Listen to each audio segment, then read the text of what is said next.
Assalamu- Assalamualaikum warahmatullahi wabarakatuh.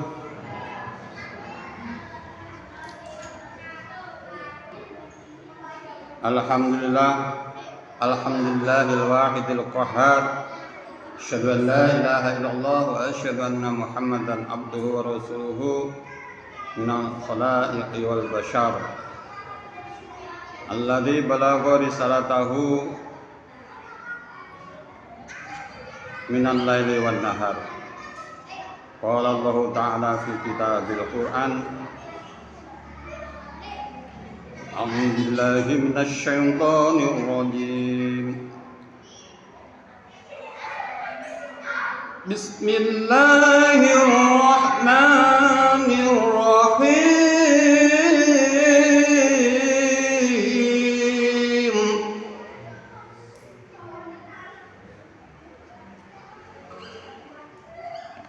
Qad sami'a Allahu qawlan allati tujadiluka zawjiha wa tashtaki ila Allah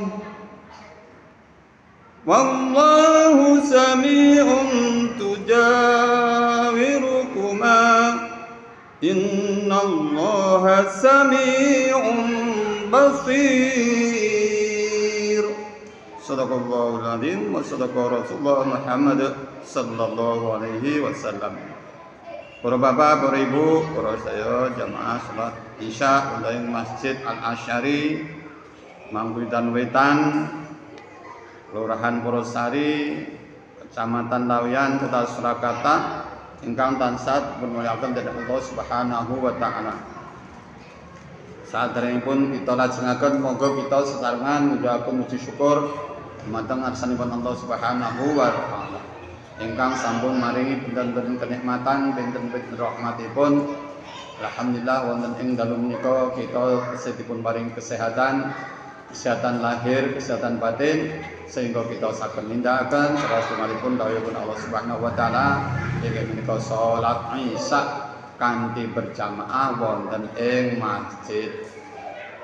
So dipun lajengaken mau'idhatul hasanah utawi thalabul ilmi, inggih mugi-mugi sedaya menika mangke dados sarana anggenipun kita dherekaken Rasulullah Muhammad sallallahu alaihi wasallam dumateng janahipun Allah Subhanahu wa taala. Inggih mugi-mugi dipun paringi istiqomah saha akhir hayat kita mirangan husnal khotimah, amin ya rabbal alamin. Nggih, kita ngajengaken menika tema utawi maudhu ingkang sampun sering kita bahas. Inggih menika kula wonten ing dalem menika badhe bahas masalah wihar ingkang kalimat menika ucapan menika mboten sering dibahas kalian para mubaligh amargi menika nggih termasuk fikih keluarga ingkang hubunganipun kalian suami istri. Menapa wihar menika? Wihar menika artinipun secara lugawi inggih menika punggung. Yen artosipun secara syar'i inggih menika tiyang jaler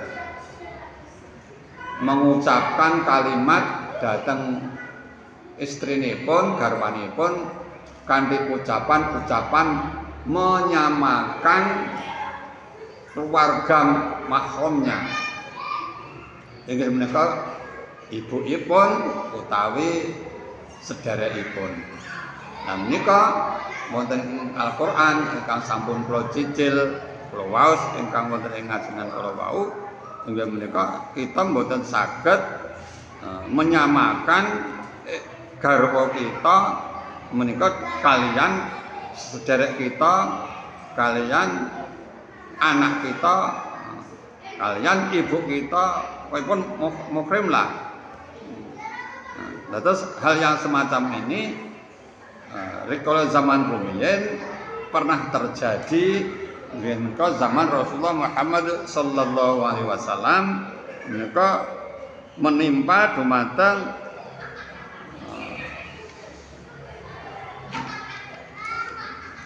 Khawlah binti Sa'labah. Menika wau Khawlah binti Sa'labah garwanipun Aus.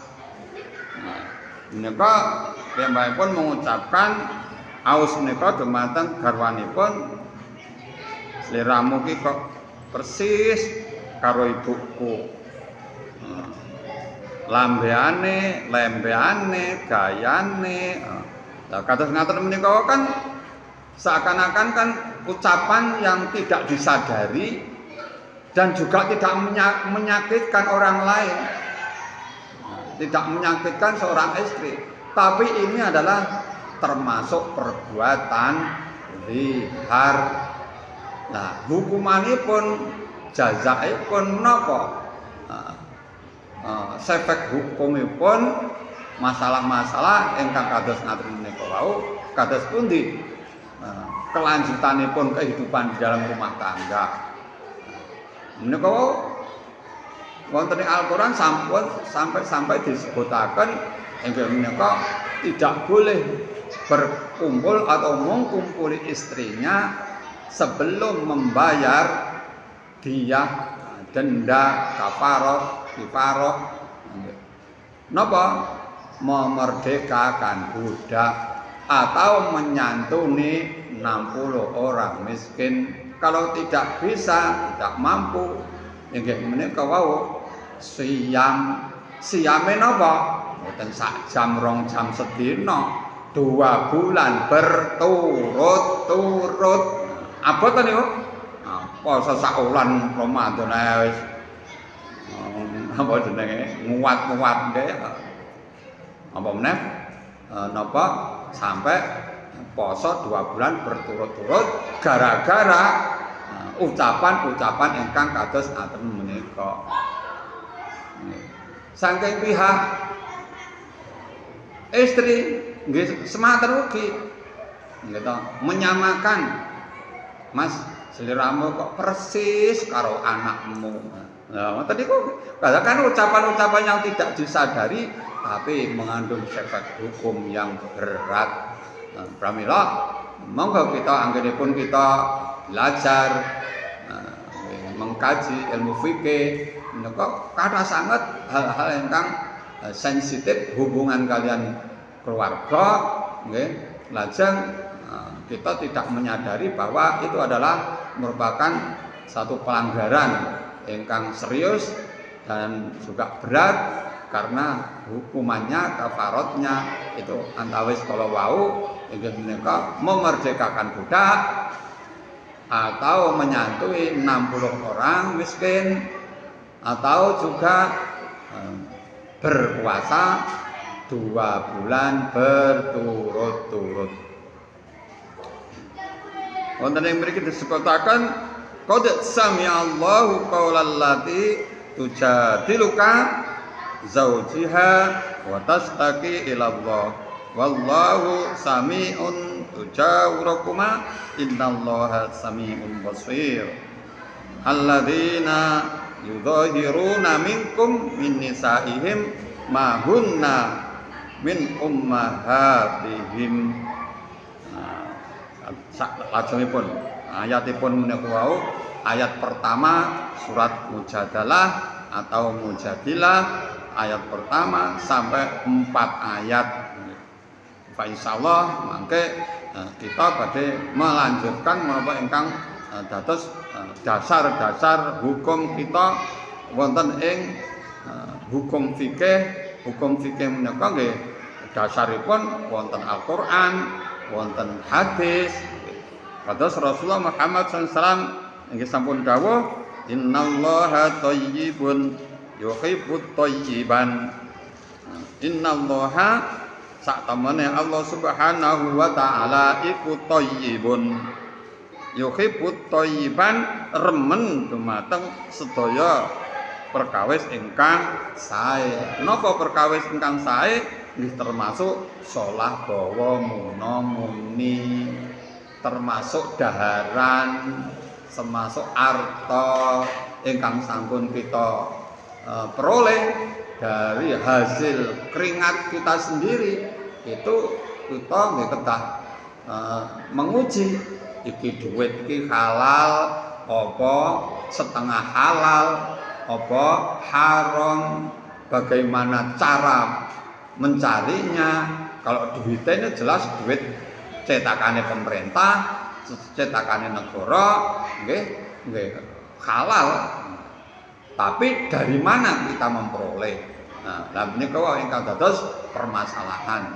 Fa insyaallah yang kita menika keluarga kita, putra wayah kita menika apa yang dimakan, yang diminum dengan hasil karya membanting tulang, meras keringat dengan hasil yang benar-benar halal, fa insyaallah itu ada berkahnya tersendiri. Walaupun toh kita kerja keras, membanting tulang, memeras keringat, jadi kuli bangunan, jadi kuli pasar legi, pasar gede, menurunkan barang-barang dagangan berat dari truk sampai digendong, dipanggul, ditujukan pada lokasi yang telah ditentukan. Itu kan pekerjaan cukup berat daripada hanya tengok-tengok nenggone kantor, tengok-tengok kantor, ruangnya ber-AC, ora keringetan, ambune wangi, tapi hasilnya tanda tanya apa? Halal, benar, atau remeng-remeng, abu-abu. Dan inilah yang merupakan satu introspeksi dumateng kita sedaya. Wonten setunggalipun kisah inggih menika pekerjaan yang paling disenangi oleh Allah Subhanahu wa taala menika napa? Apa dadi DPR, apa dadi pejabat pemerintah tinggi, gubernur, presiden, sekaligus gitu. Nah, ternyata apakah pedagang kaki 5, kaki 6, apa kaki 1, apa petani, pekerjaan kan banyak sekali. Ternyata Rasulullah Muhammad SAW wonten ing kitab Majalisus Saniyah menika dipun sebataken inggih pekerjaan ingkang mulya menika petani. Napa? Petani. Napa kok petani? Ora guru, ora pedagang dan lain sebagainya. Ternyata petani menika wau dianalisis menika kathah tawakalipun dumateng Allah Subhanahu wa taala. Sekali menanam, menaburkan benih, gitu. Kan langsung berdoa, ya Allah, mudah-mudahan benih padi satu benih nanti akan bisa menumbuhkan beberapa tangkai padi atau jagung satu yang kita tanam, mudah-mudahan akan menjadi jagung banyak. Hal yang sebenarnya kan tawakalnya lebih daripada orang yang lain. Orang pedagang beda lagi. Orang pedagang gitu, tidak ada transaksi, tidak ada hubungan antara satu dengan yang lain, antara pelanggan dengan baik, otomatis akan ditinggalkan oleh pelanggannya. Ini perbedaannya. Interaksi sosial lebih daripada orang petani.